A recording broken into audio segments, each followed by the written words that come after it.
To all who come to this happy place, Welcome. welcome. Well, come in.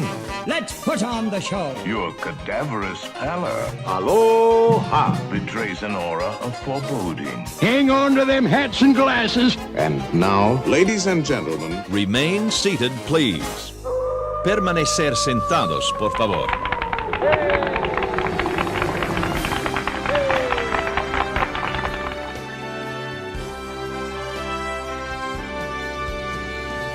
Hello and welcome to another episode of Remain Seated, Please. This is podcast number 8, Hello.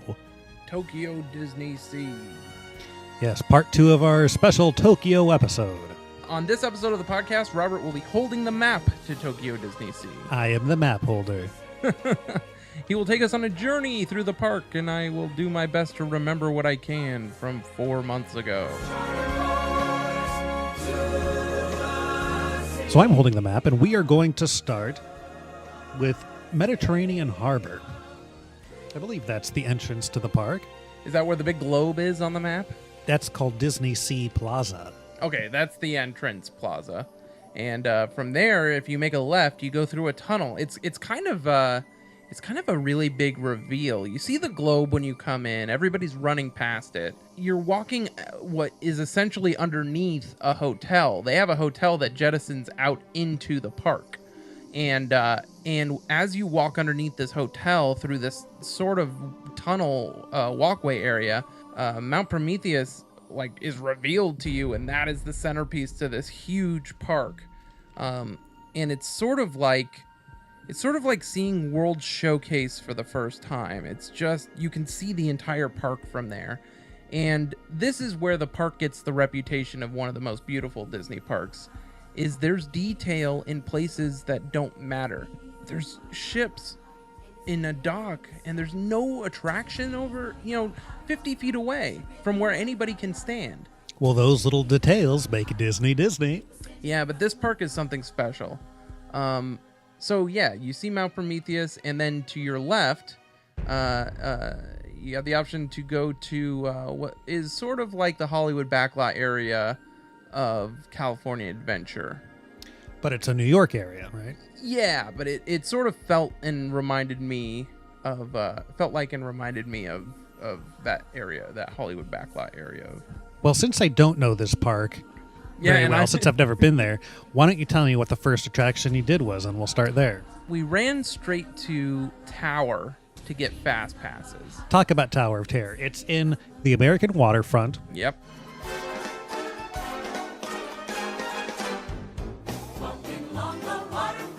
It's really beautiful. I mean, I must have posted 10 pictures while we were at the park to our Instagram, just Tower, because it's just really beautiful, and the sun rises behind it, so you can get some really cool lens flare.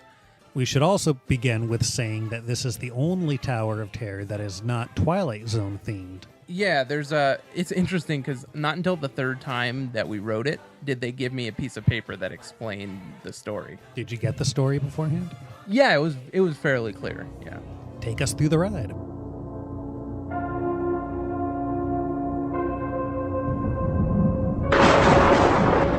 So the lobby is the biggest lobby that I've ever seen. It's got Harrison Hightower's collection of paintings and things in the lobby. Collector of rare antiquities. Yeah, and there's newspaper clippings on the wall about all the expeditions he's gone on, and there is a crashed elevator shaft in the lobby, reminiscent of every other tower that you've seen, but it's more in this the style of this tower, which has a slightly different style. It's a little more gothic, a lot of points, and there's a newspaper clipping about him going on his final expedition to Africa, and you gather that he's gone to Africa to get this Tiki idol or something. Yeah, and he brings it back, and that's when everything starts going weird and strange.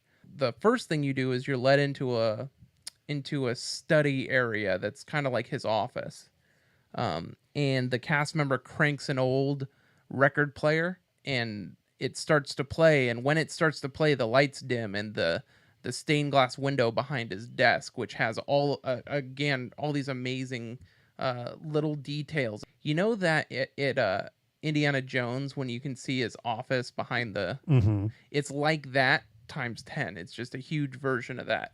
And the Tiki Idol's in there. He's there. You can see him. He's just on display. You don't know anything's up yet. So when the lights dim after she cranks the record player, the stained glass behind his desk starts to animate and starts to tell the story of how he brought this cursed Tiki totem back with him, and it basically banished him to the elevator shaft, and he disappeared. When this all is told in the stained glass animation, the Tiki sort of sparkles and shines and things, and then he vanishes in front of your eyes, and it's absolutely incredible. It took me about 4 times to think I might know how it works. I assume he just quickly shoots down in that thing he's sitting on? No, and I looked for that specifically. I'll tell you what I think it is, and we may even cut it out of the podcast. Maybe we'll just bleep it. But he animates also. He frowns. Yeah, but that looks like a projection of some sort. Either internal. Well, I guess it's a great effect. It really, really, really is. Everybody seems amazed by it every time it happens. So that's the equivalent of our library scene. Correct, where we would have Rod Serling. So what happens after that scene? You're led into a huge storage warehouse area where there's huge, like, Egyptian statues. I mean, tall, like 30 feet tall. It looks like you're in the warehouse from Indiana Jones. And then you're led to what's essentially the elevator shaft. But they're very, very private rooms, and there seems to be some pretty clear signage of how you line up and things. Each shaft is in its own room? Yeah, you know, like where at Tower of Terror, you can kind of see the other elevator shafts all lining up. These are almost in their own little alcove. Well, we did board in the same one every time, so maybe it was just that one. But Okay. yeah, you can almost not tell where anybody else goes. Now, it's the same ride system as the California Adventure version. Correct. So once you get on the ride, take us through what happens. So it's pretty much like the one here at California Adventure and the one at Paris, except with the hallway scene we have now, where you see the ghosts beckoning you to come to the elevator, and then they're in the elevator, and then the hall turns to stars and they fall. This one is, you see Hightower dealing with the Tiki idol. He comes to life, scares the bejesus out of him, and banishes him. You kind of see him move from the foreground to the background into the elevator shaft and down.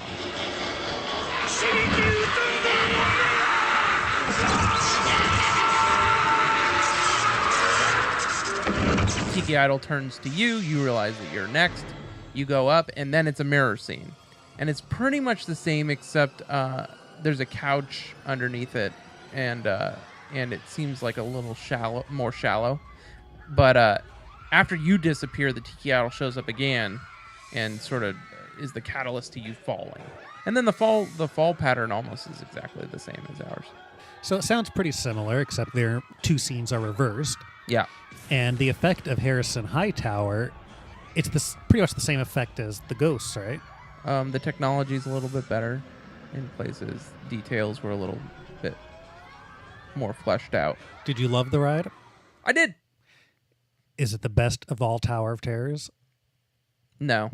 Florida. I can't see how anything can be better than the Florida version.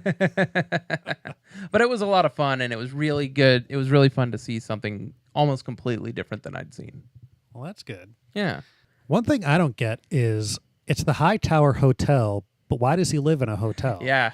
He's so rich. What is he? What? Maybe he got his fortune from being a hotel. But are there supposed hotelier. Are there supposed to be guests that can stay there also? No, he's a rich curmudgeon, and he doesn't want anybody to stay there. Yeah, I didn't think of that. But he named it a hotel still. Should be Hightower Mansion? I don't know. What a weird mansion. Maybe if we understood Japanese, we'd understand. Well, it's been 4 months, and I didn't ask myself that question. So.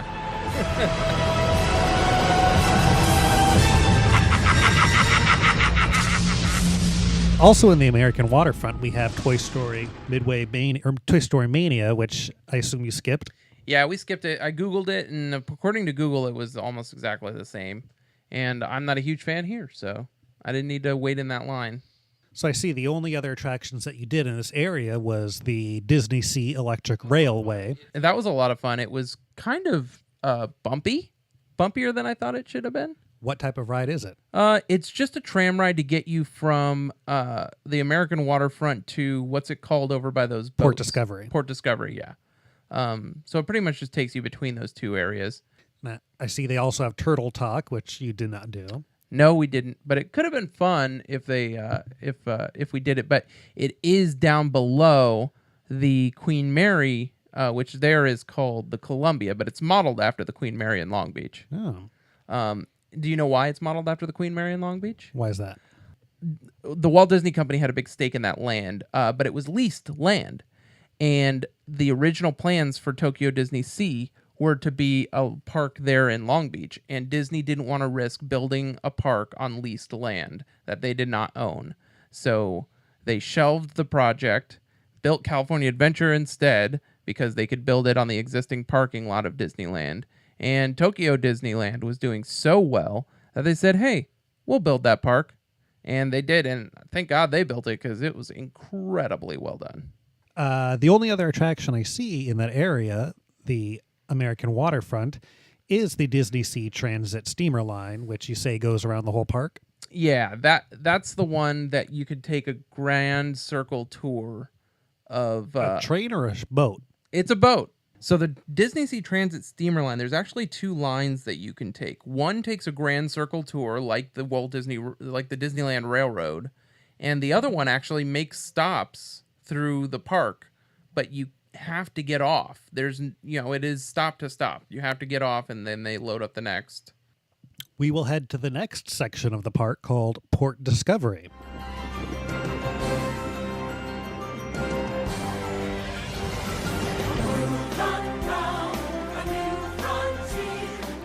They have an attraction called Storm Rider. That ride was so bad. The pre-show is fun. It's basically Star Tours, but you're a storm chaser instead of going to outer space, if that makes any sense. Okay. And you go to this institute where they build all these vehicles that can fly into the eye of a storm, and you're perfectly safe in our latest technology aircraft. And they have a really cool cyclone, or what would it be? A water spout. It's like a tornado, but it's a water spout. Okay. In the lobby area, and the lobby area is split into two. So a bunch of people go to the left, a bunch of people go to the right, and they show you a pre-show video about how safe their vehicles are and how we're going to be riding the latest model. And then we go into a room, and it's kind of like a huge Star Tours vehicle, but really it's more of just like an Captain EO theater. It's a 3D ride, but it's not a Star Tours like simulator vehicle. It's more just shakes and throws water at you. It really just wasn't well done, and the visual effects aren't very good.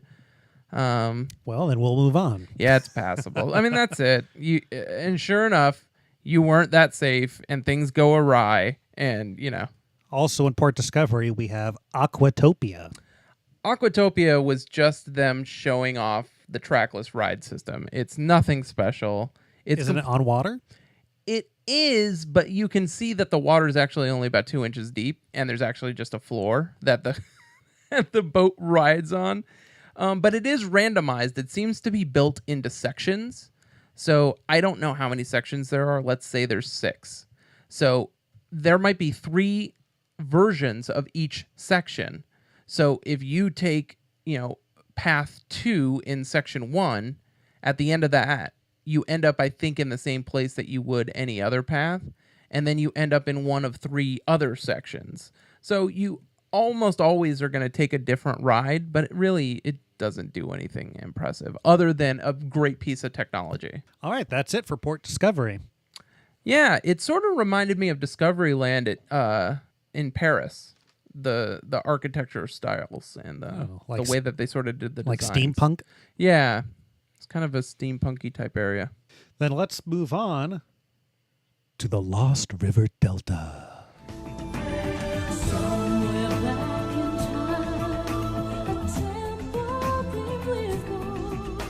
This is one of the places where detail was just out of line incredible. This is where you see a couple boats that are beached, and beyond there are like footprints in the sand. There's a water plane that's parked up on the beach, and the tail fin says C-3PO. And That's from Raiders of the Lost Ark. oh, is it? Oh, I didn't even put that together. I just thought it was cool because it says C-3PO. That's the plane that Indy boards after he's being chased by all the natives. Oh, what's funny is that plane is right near the Indiana Jones and the Crystal Skull attraction.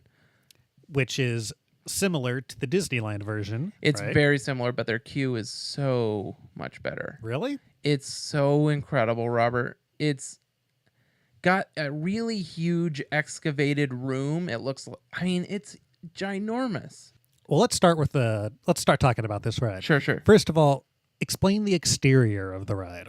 It's much more assuming than the one at Disneyland. The one at Disneyland's tucked away. If you look at it, it's actually kind of small. It's large walking through it, but it's a fairly small exterior. This exterior is huge. Once you get past the Mount Prometheus, this is behind Mount Prometheus. We're at the back corner of the park.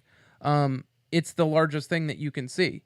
It's a huge Mayan temple, and when you enter it, you walk through a series of tunnels, like false entrances. You walk through a tunnel, and then you come out the other side, and you're still not in the tunnel, but you're in a garden area. It's really, really neat. And by the time you go inside, it's just humongous. And there are really nice intimate cavern areas, like the ones here at Disneyland. There's one room where it looks like there's a hole in the wall and sunlight shining through, and I'm not going to tell you what it's shining on, but it's really, really well done. But if you look closely, you can tell it's a light. Kind of like that famous scene from Raiders of the Lost Ark. That's right. This was my favorite part. The safety spiel is in Spanish because they're down in, I'm assuming this temple, it's a Mayan temple, it's down in Mexico. The safety spiel is in Spanish. So it has Japanese. Spiel. What else would it be? Spiel? No, it's a spiel. Okay.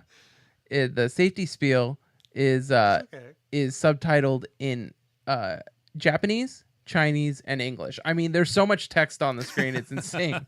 At the end of the video, the guy says adios, and the Japanese people thought that was the funniest thing they'd ever heard.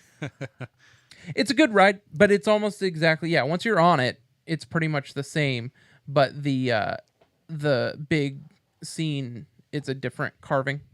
Not Mara? No. Now, from video I've seen, they have looks like a huge tornado in the middle of the room there. Yeah, I didn't know how they did that. It looked neat. Yeah, it was really cool. But you're going by so quickly.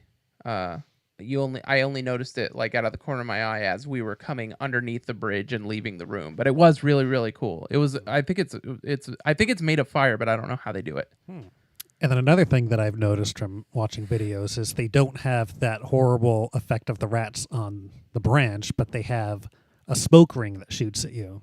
Yes. How was that? It was neat, and it reminded me of the day before. They do that in the Pooh ride with the honey, and it smells like honey. There's another ride there right next to Indy that reminded me of the Indy roller coaster. I think it actually is the Indy roller coaster from Paris. I can't... Which you don't like. Yeah.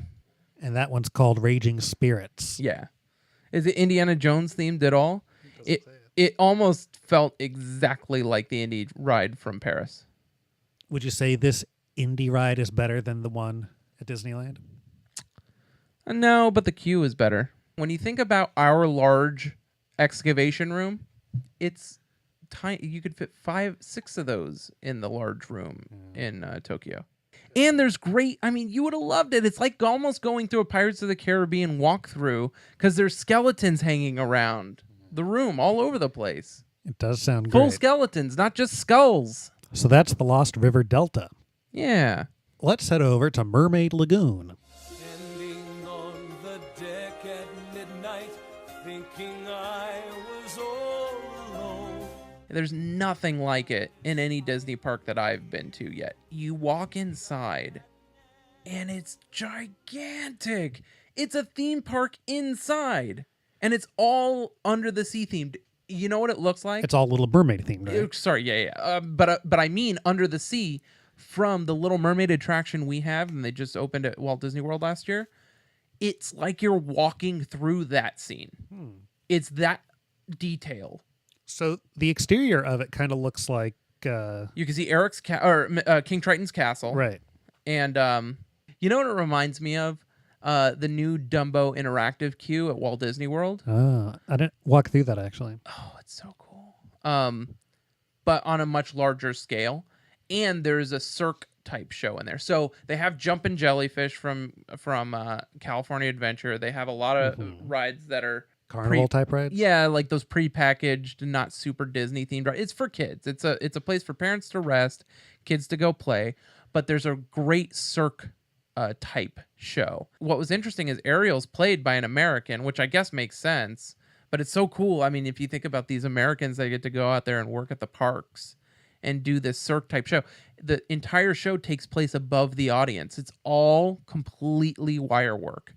And the way that Ursula exists in that show, she engulfs the room. All the arms are operated individually by puppeteers, and Ursula's face is one whole side of the room.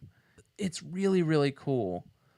Ariel swims, and she does the swimming motion. And you can see she's on wires, but when you suspend your imagination after 30 seconds, and you're watching her swim. And you're just sitting on the ocean floor watching all of these things happen above you. The only critique I would have on that show is I wish it were longer, like the Aladdin show.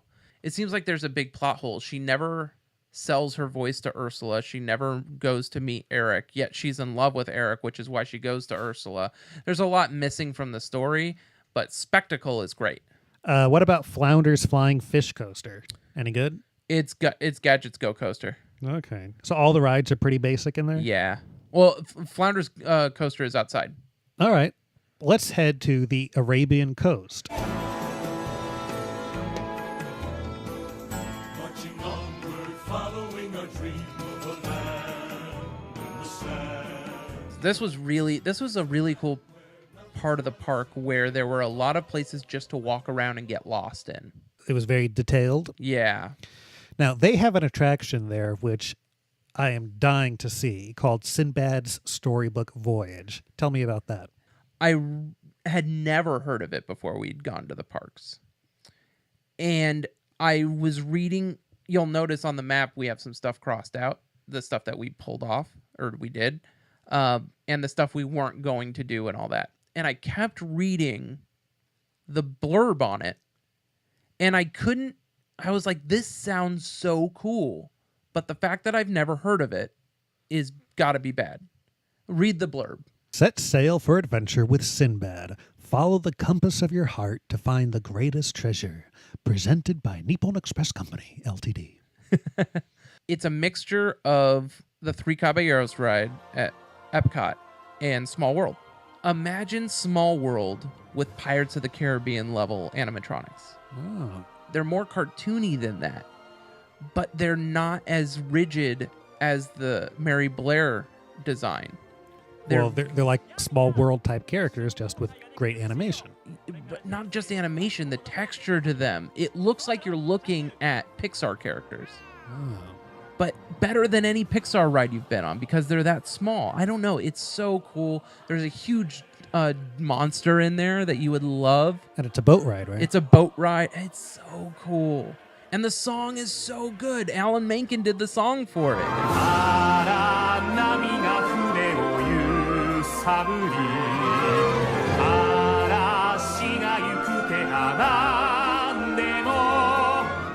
It was the biggest and best surprise on from both parks.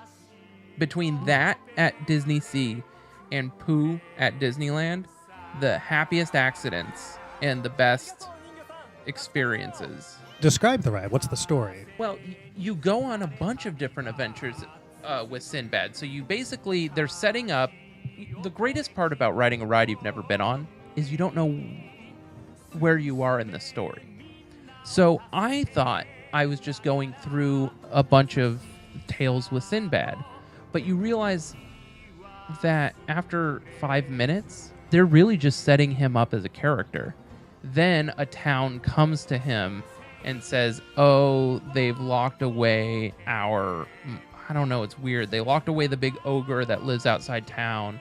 Again, this is all interpretation, but they locked away the big ogre who lives outside town, but he's not such a bad guy. So Sinbad goes and has to set him free. And the song is repetitive like Small World, but it's so good.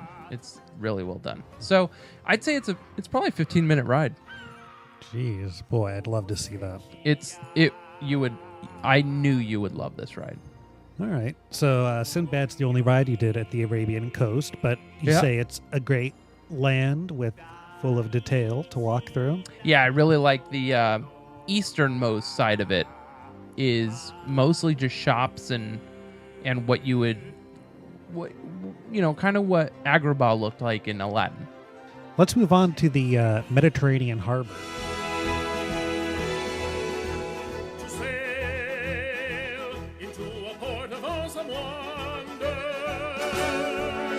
We had lunch there, and we saw Mount Prometheus erupting. Oh. It's really neat. I couldn't tell what the pattern is. It wasn't on an hour. It wasn't on the 15-minute, on the quarter. It wasn't on the half. Was it real fire? Yep. You kind of felt like it could have been bigger, though. I think it's just because Mount Prometheus is so large. It's a very large flame coming out, but compared to the size of Mount Prometheus, right. it wasn't. But it was very loud. All right. But the Mediterranean harbor, it's pretty much just a visual. Correct. There's no attractions there. There is a stop on the ferry boat, and we did take the ferry from the Lost River Delta to Mediterranean Harbor. What about the fortress explorations? Oh, that was really, really neat, and we did it.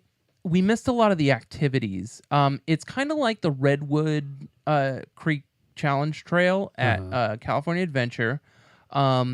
Except it's more turn of the century, or really it's more 17th century technological ideals. So you saw Leonardo da Vinci's flying machine. They have a full-scale model of it. And you're running around castle turrets. And they have observatories and a pendulum that knocks over the things as the day goes by and stuff like that. It was really, really cool. It's nestled in the base of Mount Prometheus, and there's a huge pirate ship that we actually didn't go on. So let's move on to the final land. I saved the best for last. Yeah, you did. Because this has an attraction that I've heard about for years that, boy, I would love to go on it. More so than any other ride at Tokyo Disneyland. Now, the land is called Mysterious Island. I'm Captain Nemo. Welcome to Mysterious Island. And the attraction I'm talking about is called Journey to the Center of the Earth. That's right. Tell us about that attraction. So, Journey to the Center of the Earth, Mount Prometheus is Journey to the Center of the Earth. It basically is beckoning you and saying, hey, if you want to have a good time, just come straight to the mountain. Because the entrance is underground. So you basically, by the time you walk up to Mount Prometheus, there are caverns all around that you can walk into. And they're very large. Mount Prometheus is so large. I mean, the top of the cavern is probably 20 feet high, and the width of the walkway is probably 40 feet. But you're still engulfed in the mountain. And then you see the entrance to the ride, and then it starts getting a little more tight. And you wander into the line, and you start seeing experimentation rooms where you see lab equipment, and you see the molten lava is glowing through the floor. It was fortunate and unfortunate that there seemed to be more of those lab rooms that we could have seen, but the lines weren't long, so we didn't have to go through too much. Then you go into what looks like a Tower of Terror elevator queue type area. And so you stand outside these elevators that have a very Jules Verne look to them, very Nautilus looking. If there were an elevator on the Nautilus, it would look like this. The elevator comes and you go in, and it's literally an elevator. There's no seats. This is not the ride. I didn't know what to expect. So you get in and you're in an elevator, and they do some amazing light and sound effects that makes it seem like you're going hundreds of miles below the surface of the earth. It's so neat. They have like the Doppler effect on the bells going. And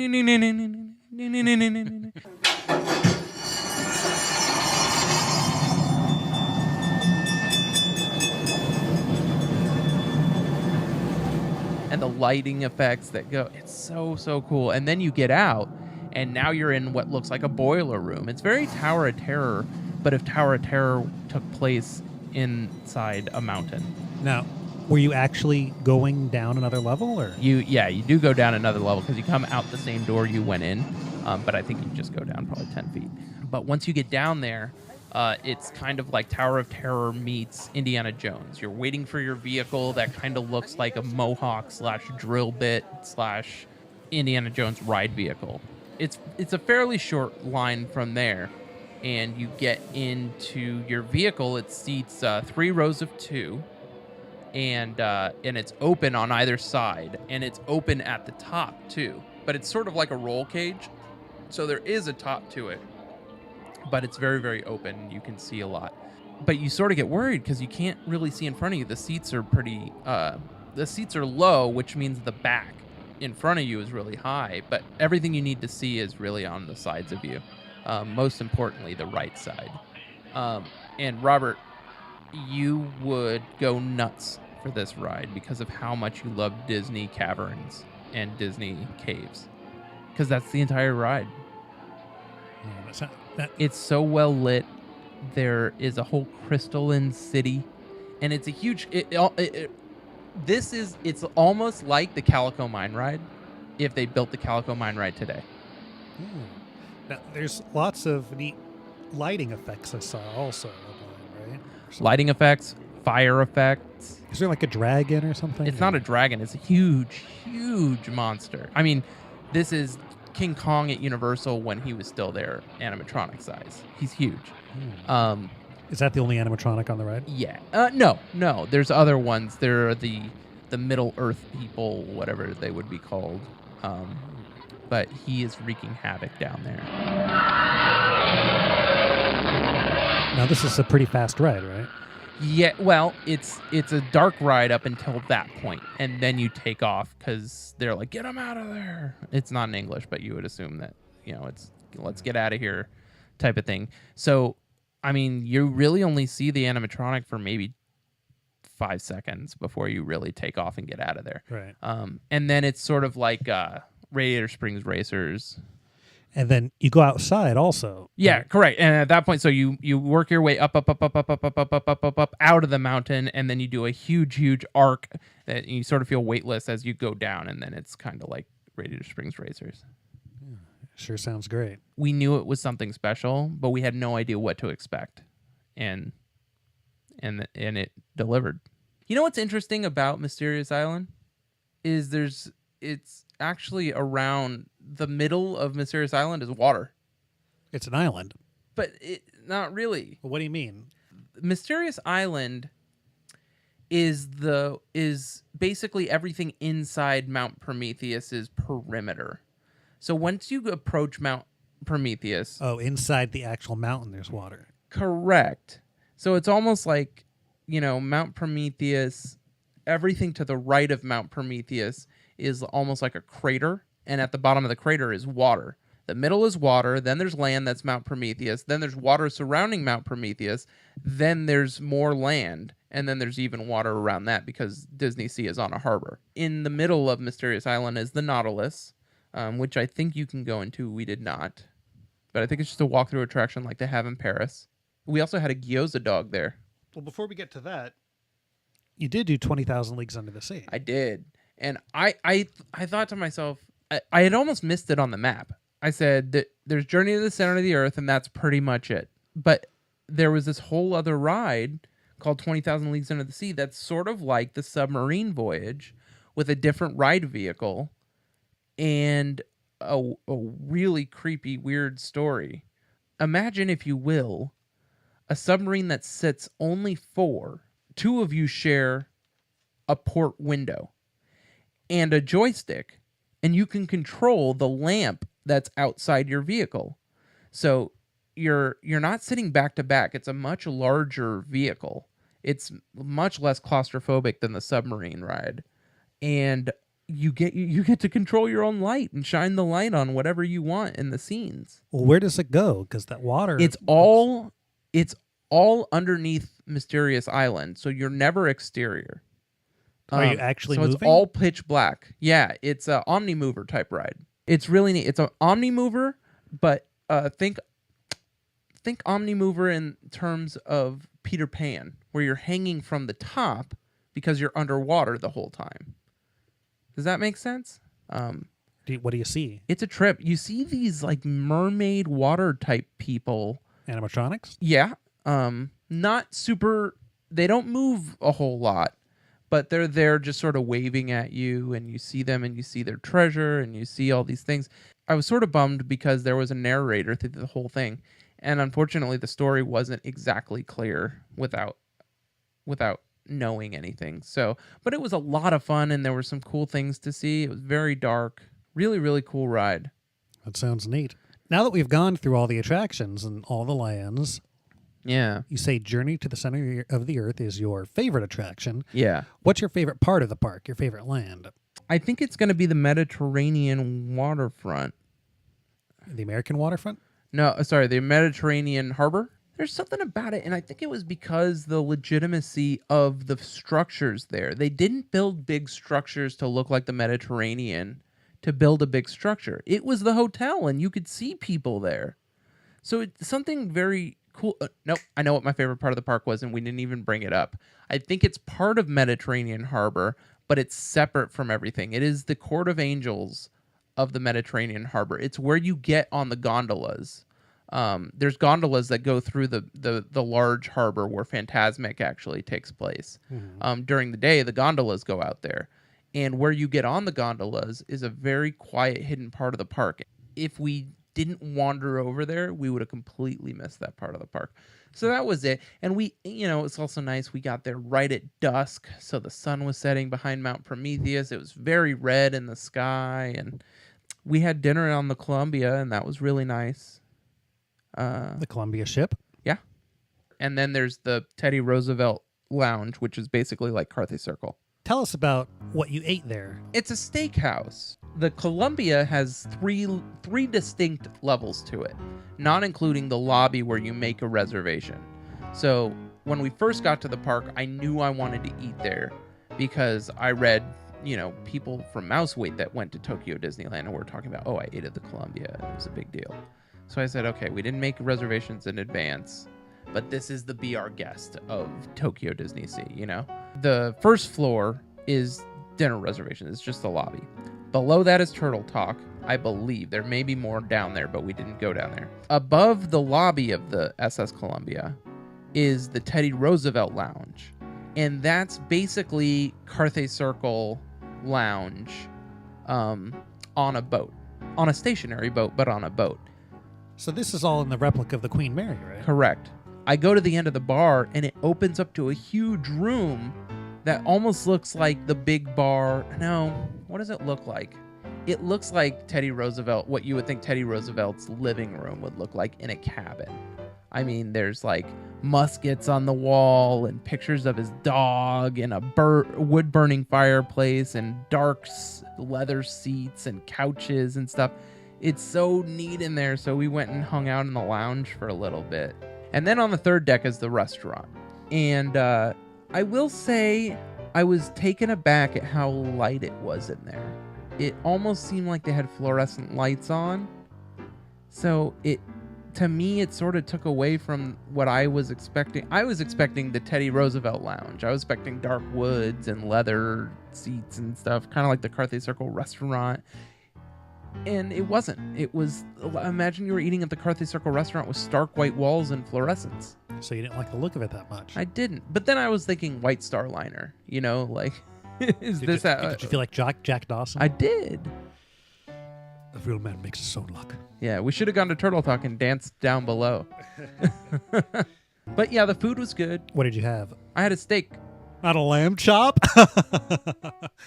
I had lamb, rare, very little mint sauce. You gotta cut our meat for her too there, Cal. So yeah, I mean, that was my impression of the parks. Super detailed, loved looking at everything. Was that all you ate over there? What about your dog? We had popcorn all over the place. Oh yeah, more popcorn. Yeah. And Discovery Island, they have a gyoza dog. Gyoza is a Japanese dumpling that's usually fried or steamed and comes with a ponzu type sauce. It's a gyoza dipping sauce of its own, but it's kind of like a ponzu sauce. They had, instead of corn dogs there, they had a gyoza dog. So it was gyoza. Gyoza's usually the size of like a, I don't know, gyoza's fairly small, but this is the size of a corn dog, if not longer than a corn dog at Disneyland, because they're short and stumpy now. They are? I feel like it was recently. Maybe I'm wrong. But their gyoza is sort of a cop-out. It's more like a bao, which is a Chinese dumpling, outer pastry. Not really a pastry, but it's more like bao on the outside, shaped like gyoza, but inside it's gyoza, which is more of a pasta type noodle dumpling. It was very good. I liked it a lot. All right. Did you see Fantasmic? We did. Their Fantasmic's almost like the World Showcase show, Illuminations, where there's a huge screen in the middle, but this one, instead of being shaped as a globe, is shaped as Mickey's sorcerer hat. And it becomes like Cinderella's dress at one point because she comes out of the top and it turns into a dress and all that stuff. It looks really neat. Mickey comes out of the top of it a couple times, and it's surrounded by screen. Like, it's just digitally projecting things. But we had an amazing view of their dragon. And the way that their dragon comes out, where she says, "Mirror, mirror on the wall," and the mirror rises up so imagine it's laying on its back and it comes up, but the mirror's diameter is probably 30 feet. I mean, it's a huge mirror that's instead of how we have water spraying from the ground and it's projected onto it, water comes from the top of the structure that is the mirror, and they project the mirror onto that. And what that leaves room for is the dragon to come out through the water of the mirror, and that's how and then the mirror sort of tilts back so the dragon doesn't have to come out too far. But we had an amazing view of the dragon, and he spits fire out and everything. It's really neat. The dragon is just a giant head there, right? Yeah, but because the head's so big, you just buy the rest of it. Right. Yeah, it was pretty neat. Yeah, I've seen some video of that. It looked really neat. Yeah, and I feel like the show was maybe a little longer than ours. I'd say it's better than the one at Hollywood Studios in Disney World. But again, it's different. It's a different show. Ours is still the best. Disneyland is the best.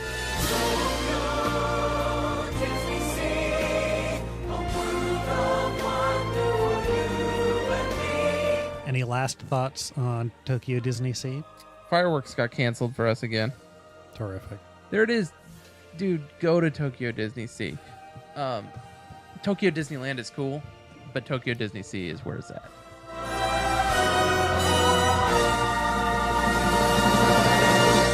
Shall we move on to some Disney news? Sure, yeah. Tell me what's going on. I talk too much. Well, I don't really have so much news as a trip report and some new things that I've done and things like that.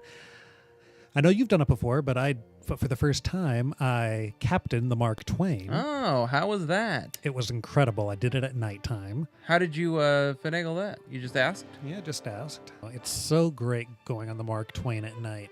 And, you know, it doesn't happen very often because of Fantasmic. It doesn't run when Fantasmic is going on. It's incredible to ride the Mark Twain. And you go up there, you climb a little ladder, you go into a little room, which we were told Walt Disney used to take naps in there, in that little bed there. Then you climb up, and you could spin the big wheel to drive the Mark Twain, and I parallel parked like no other. But of course, the most exciting part is blowing the whistle and ringing the bells. But then, since it's night, I also got to control the spotlight. That's exciting. On all the different animatronics and things. Yeah. And he was so impressed how I knew where everything was. And then you get to sign a guest book.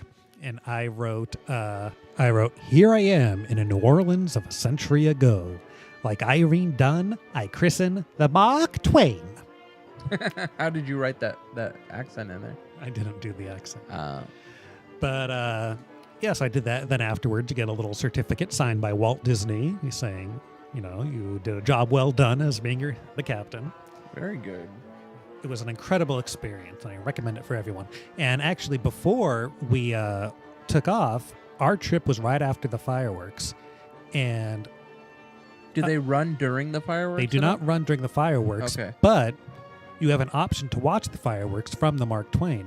So there were some people on the top deck watching the fireworks, and that was really fun. Oh, that's neat. Were you up there on the top deck too? Yeah. Neat. Submarines are closed. There is a rumor that it's never coming back. I don't know if, no one knows if that's true or not. I hope it's not true. That would be almost on par with rocket rods of money spent versus time spent open. There's also rumors that all the dark rides are going to be redone for the 60th anniversary of Disneyland. Oh, that'll be fun. With new updates. That could be like the exciting. Snow White update that they did? Yeah, I think so. That would be great. What else? Another thing I did recently, a few times actually, I've been eating a lot at Carnation Cafe. It's really good. I got their Main Street cheeseburger, which is pretty good. It's better than Pinocchio's burgers and stuff like that. I also had Walt's chili, which was very good. But my favorite thing, I went for breakfast and I had huevos rancheros. Oh. It was so good. Really? Yeah, and it comes with crispy tortilla chips. Nice. Oh, it's so good. The only other news I could think of, really, is they have announced some details of the Ratatouille ride at Disneyland Paris. What did they announce? It wasn't anything specific, but just that, they're building the Ratatouille attraction, and that's right. It was pretty much people were assuming that's what it was based off of what they were seeing in the construction process, right? I think so. But the Disney Parks blog said that they're making. Well, actually, Disneyland Paris released a little promo video, and it's called Ratatouille: The Ride. Well, what else would you want it to be called? Like Remy's Adventure. I don't know anything but the ride. You get shrunk down to the size of Remy the rat and get chased through the kitchen and all that. Oh, that sounds fun. Sounds like I'll bet we're gonna smell a lot of things. Maybe it'll be like the Choo Choo Train. I love that ride. Me too.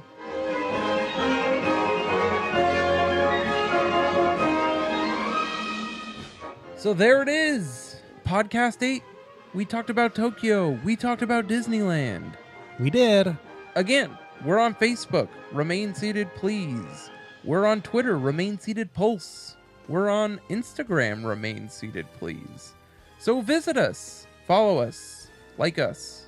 Let us know if you like our video content. I really was just going through all our pictures from Tokyo Disneyland and then decided, I should probably do something with these videos I took. And I cut together that video, and hopefully you guys are enjoying them. So anyway, join us next time, won't you? In a couple weeks, we'll have a new episode for you. But until then, I'm David. And I'm Robert. And remain seated, please. Permanecer sentados, por favor.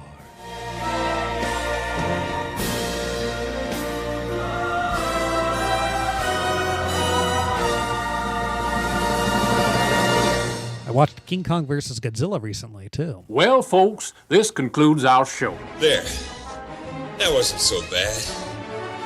Was it? I'll see you all a little later. You may not survive to pass this way again. Time to be moving along. Hurry back. And barrel around to see us again.